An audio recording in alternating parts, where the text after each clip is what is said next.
The knock on my door wasn't friendly. It was 8 in the morning.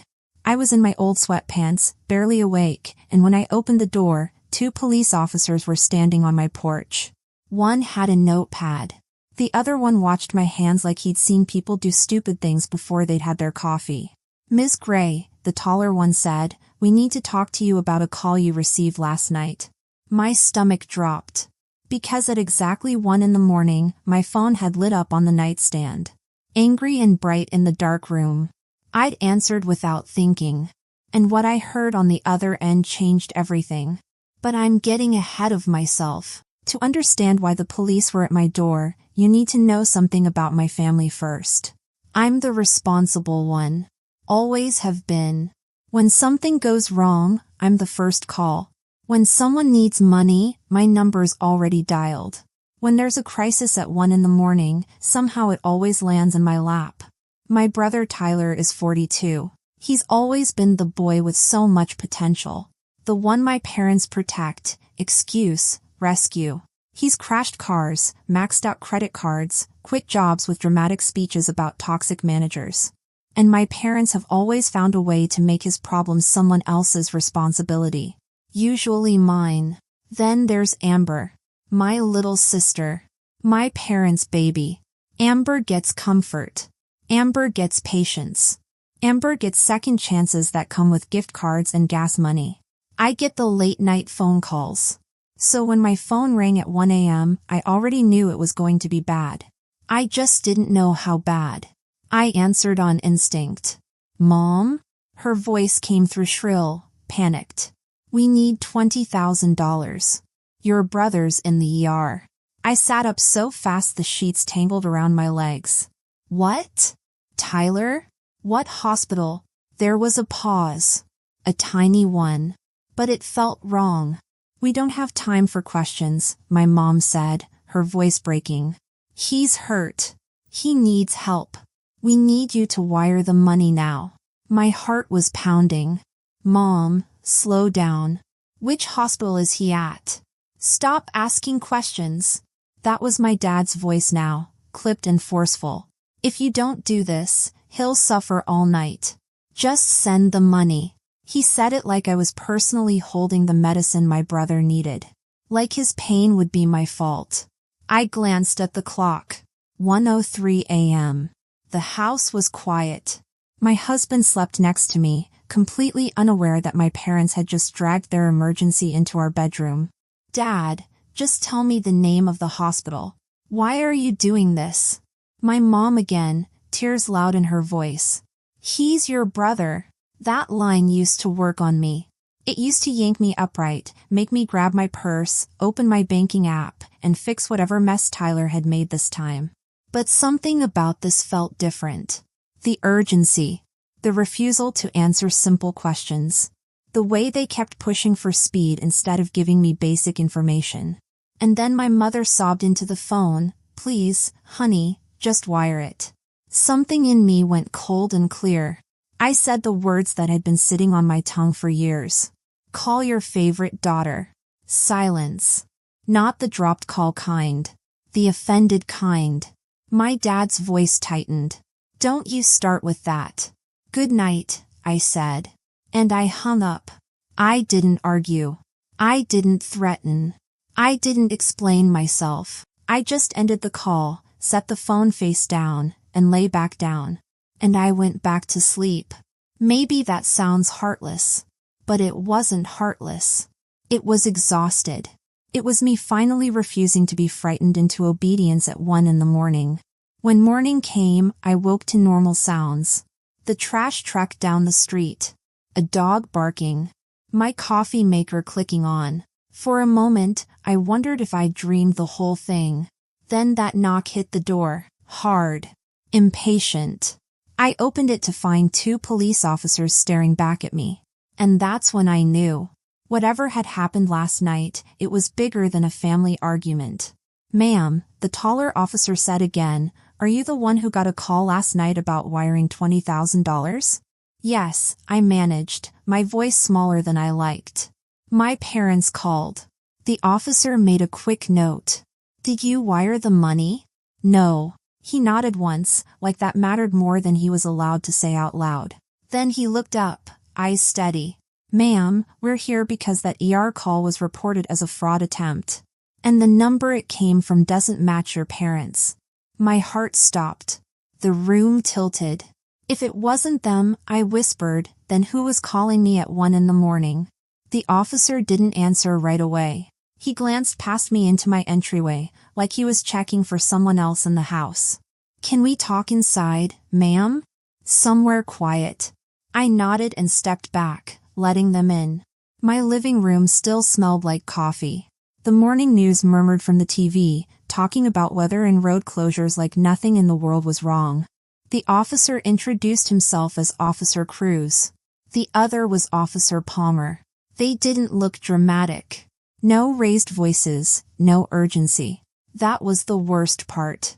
Because whatever this was, it was real. Cruz held up a hand gently. "First, nobody's saying your parents are criminals. Not yet. But we need to ask you a few questions." He opened his notepad. "You said your parents called around 1 a.m. What did they tell you exactly?" I swallowed. "My mom said my brother was in the ER and I needed to wire $20,000. I asked which hospital. My dad took the phone and said to stop asking questions and just do it. And you refused," Palmer said. More statement than question. "I told them to call my sister."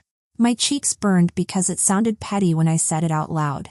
But it also sounded true. Cruz nodded like he'd heard worse family dynamics before breakfast. "Did they give you wiring instructions? A bank name, a routing number, anything?" "No. They wanted me to do it right then, but they didn't give details." He looked at my phone, still clutched in my hand. "May we see your call log?" My hands trembled as I unlocked it and handed it over. I hated that. I hated feeling like I'd done something wrong just because I was being questioned. Cruz scrolled, careful and professional. "Here it is. Incoming call at 1:01 a.m. He tilted the screen toward me. My mother's name was there, but the number underneath it wasn't hers. I blinked. "That's not my mom's number." "That's what we're trying to explain," Cruz said. "The call displayed as your mom. That's called spoofing. It's common with fraud attempts, especially late-night emergency calls." I stared at the screen, my throat tight. "So someone pretended to be my parents?" "Possibly," Palmer said. "Or someone used a service to mask their number." Cruz flipped the phone slightly and tapped another notification. "And you also received a text at 1:07 a.m. My blood ran cold. I hadn't seen any text. Maybe because I'd hung up and dropped my phone face down like it was burning me. Cruz read it aloud, his voice flat. "Wire it to this account. Don't waste time. He's in pain." Then a routing number, an account number, a name I didn't recognize. My mouth opened, but no sound came out.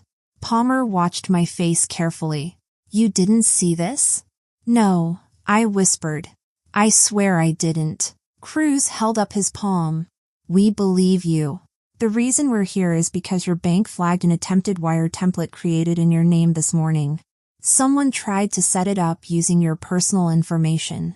"My personal information?" I echoed. "How would they get that?" Cruz's eyes didn't leave mine. "That's what we're trying to determine. Do you share accounts with your parents? Do they have access to your online banking?" I shook my head fast. "No. I learned that lesson years ago." It slipped out before I could stop it. Palmer gave a small, understanding nod. "Does your brother have access to your information?" Cruz asked. "Your date of birth? Your social security number?" My stomach twisted. He shouldn't. But then memories pressed in. My mother insisting she needed my SSN years ago for insurance paperwork. My father asking for my banking login, just temporarily, when he couldn't figure out bill pay. My brother borrowing my laptop, my phone, my trust. I suddenly didn't know what anyone had. Cruz leaned forward slightly. "Ma'am, we've had 3 other reports this week using the exact same script. Middle of the night, panic, wire money, or your loved one will suffer." It targets people who respond out of fear. I felt something sharp rise in my chest. So I was just another number. Not exactly, Palmer said quietly. Because this one used your brother's name. That means whoever did it knew your family. The room seemed to tilt. Cruz closed his notebook. Here's what we need now. We'd like you to come down to the station and make a statement. And we'd like to trace that account the text provided. I swallowed hard. What if it is my family? Cruz's voice softened, but his words didn't. Then the truth will come out either way. He stood. One more thing. Do not call your parents yet. If this is someone close to you, we don't want them destroying evidence. My phone sat heavy in my hand. All I could think was, if I didn't call them, I'd spend the day wondering. But if I did call them, I might finally learn who was really behind that 1 a.m. call. And I wasn't sure I was ready for that answer. At the station, everything smelled like copier paper and old coffee. Officer Cruz sat me in a small interview room with a metal table and a box of tissues nobody wanted to touch. He offered me water. I took it, mostly to keep my hands from shaking. Before we start, he said, I want you to understand something. You did the right thing by not wiring money in the middle of the night. I let out a shaky breath. It didn't feel right when you were on my porch. It rarely does, he said gently. Then he slid a form toward me with my name printed at the top, Scarlett Gray, and began taking my statement. Time, number, exact words. I repeated the call like it was a recipe I never wanted to learn. When we got to the text message, Cruz asked, Do you recognize the name attached to that account?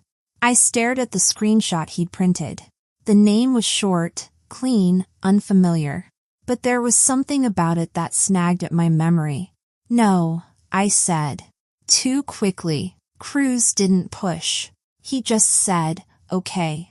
Let's confirm one thing at a time. He stepped out and returned with a woman from the fraud unit. Plain blazer. No nonsense expression.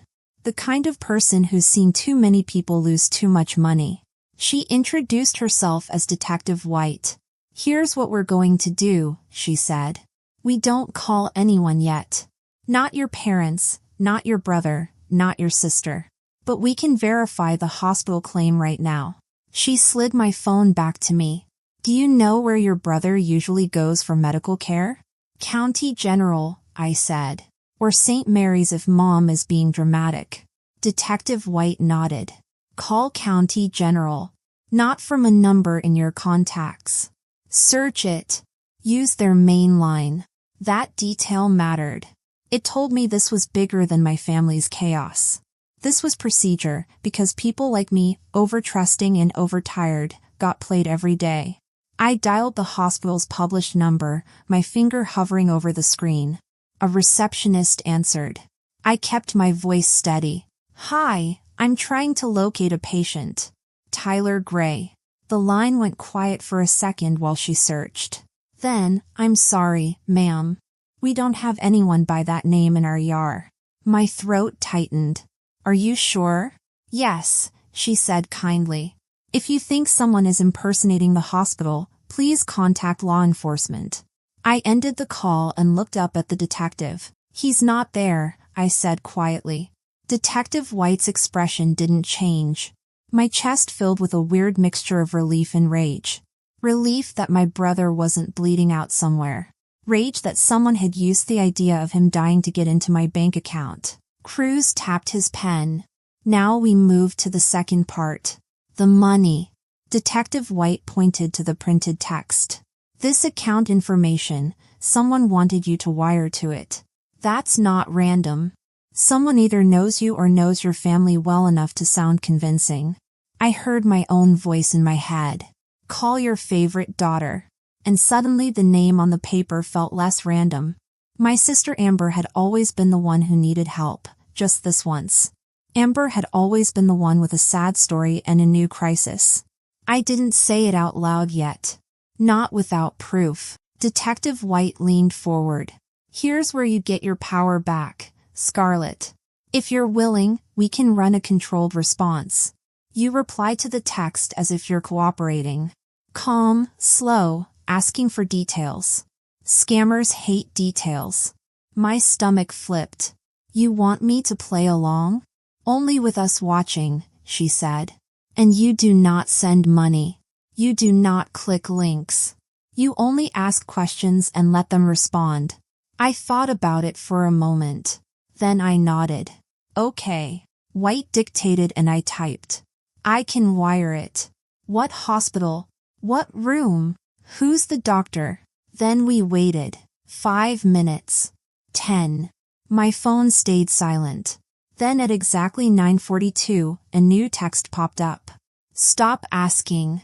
Just send, Scarlett. He's suffering. No hospital name. No doctor. No room. Just pressure. Detective White's eyes sharpened. Good. That tells me whoever this is isn't trying to help your brother. They're trying to control you. My fingers hovered over the screen again, steadier this time. What do I say now? Detective White didn't raise her voice. She didn't need to. She slid my phone back across the table and looked me in the eye. They're rushing you because they don't want you thinking. So we're going to make them think. Officer Cruz stayed near the door, arms folded, calm and solid. White tapped the screen. Reply like you're cooperating. But ask for something they can't resist giving. I swallowed. Like what? Details that create a trail, she said. Full name on the account, bank branch, anything. My mouth felt dry, but my fingers were steady now. Steady the way they get when you stop being scared and start being angry. I typed, I'm at the bank. They need the full name on the account to send the wire. What is it? White nodded. Perfect. We waited. 30 seconds. A minute. Then the reply came. Amber Gray. Now send it. I stared at the screen so long my vision blurred. Amber. My little sister. My parents' baby. The one who never had to face consequences because someone else always paid first. Detective White didn't look surprised. She looked satisfied. Okay, she said quietly. Now we have something we can work with. Officer Cruz leaned in. That's your sister's full name? I nodded, the motion heavy. White lifted her pen. We're going to document this. Then we're going to verify whether that account is actually hers or if someone's using her name. I almost laughed. Sharp, bitter. In my family, it's hers. Because I remembered the little things. My mother insisting Amber needed help after her divorce. My father grumbling about bills right before asking if I could cover something. Amber's new purse, new nails, new phone, always showing up right after some crisis. White made a call while Cruz printed the texts for the file. Watching those pages slide out felt surreal. Like my whole life was being turned into evidence. Then White hung up and turned to me. We're going to do a welfare check. On my brother? I asked. Yes, she said. If he's in the ER, we confirm. If he's not, we confirm that too. And suddenly I realized what was about to happen. We were going to my parents' house. The drive took 12 minutes. I'd made it 1,000 times. Sunday dinners, holiday guilt trips, emergency errands. But this time felt different. 2 cruisers rolled up behind us. Officer Cruz asked me to stay in the car. My hands clenched in my lap. From the passenger seat, I watched the officers walk up and knock. My mom opened the door fast, like she'd been waiting. And there he was. Tyler. Alive. Not pale. Not bandaged. Not suffering. He stood behind her in a t-shirt, holding a coffee mug. Even from the car, I could see the way my mother's face changed when she saw the uniforms. The officers spoke to her briefly. And then I saw Amber move into view, peeking from the hallway. My stomach turned over. Cruz came back to the car. Your brother isn't at the hospital. I stared straight ahead. I know. He hesitated. Your parents say they have no idea what this is about. I let out a small sound. Of course they do. White returned, her face set. Ma'am, we need you to come inside. We're going to ask them questions with you present. My pulse hammered. Part of me wanted to run. Another part wanted to finally look them in the eye and stop pretending this was normal. I stepped out of the car and walked toward the porch. And as I climbed the steps, my mother's voice floated out, high and trembling, like she was already preparing the story to make this my fault. The silence on that porch was heavier than any argument I'd ever had with my family. Detective White spoke like facts were heavy enough on their own. Because no money was transferred, she said, the county is offering a diversion agreement for a first-time fraud attempt. That means a formal police report, the account frozen, restitution fees, mandatory fraud education, and family counseling. Break the terms and the case moves forward. My mother's face crumpled. Counseling? For our family? White didn't blink. Especially for your family. Amber stood with her arms wrapped around herself, mascara smudged. Tyler stared past us like this was beneath him. My dad cleared his throat. We didn't mean. No, I said. Steady. You meant to scare me into paying. That landed harder than shouting. White handed me a report number and a checklist. Cruz gave me back my phone. If they contact you again asking for money, he said quietly, don't negotiate. Call us. When the officers left, my mother turned to me with wet eyes. Scarlett, honey, we were desperate. I looked at her. Really looked. Desperate people ask for help. Manipulative people manufacture fear. My father's shoulders sagged. We thought you'd do it. You always do. I used to, I said. That's why you tried. Amber took a step forward. Scarlett, I'm sorry. I didn't think it would go this far. I didn't soften. It went exactly as far as it needed to. You used my brother's name to push a wire transfer to your account. That's not panic. That's a plan. Her face folded. Then I did the one thing that felt like both revenge and peace. I'm cutting off all financial support, I said. No more midnight calls. No more just this once.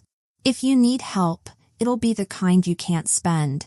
Information, appointments, resources. My mom opened her mouth, but no sound came. And if you want a relationship with me, I added, we start with honesty. We meet with a counselor. You stop cleaning up Tyler's messes and calling it love. And Amber, if you want forgiveness, you earn trust back one truth at a time. It wasn't a movie reconciliation. It was real life. The kind built with boundaries, not promises. On the drive home, I followed White's checklist. Bank alerts. New passwords. Fraud alert on my credit. Then I wrote one more note. Pick a family code word for real emergencies. Because here's what I learned. Fear is a tool. Scammers use it. And so do families that have learned they can control you with guilt. If you ever get a panic call in the middle of the night, hang up. Call back using a verified number. Ask for the hospital name, the room number, the doctor. Real emergencies can answer questions. Fake ones demand speed. That night, my phone stayed silent. My house was quiet. And for the first time in a long time, quiet didn't feel like guilt. It felt like safety. Thanks for listening. And if you liked this story, share it with someone who needs to hear it. Don't forget to comment and subscribe for more stories about boundaries, family drama, and finding your voice when people expect you to stay silent. Sometimes the bravest thing you can say is just one word, no.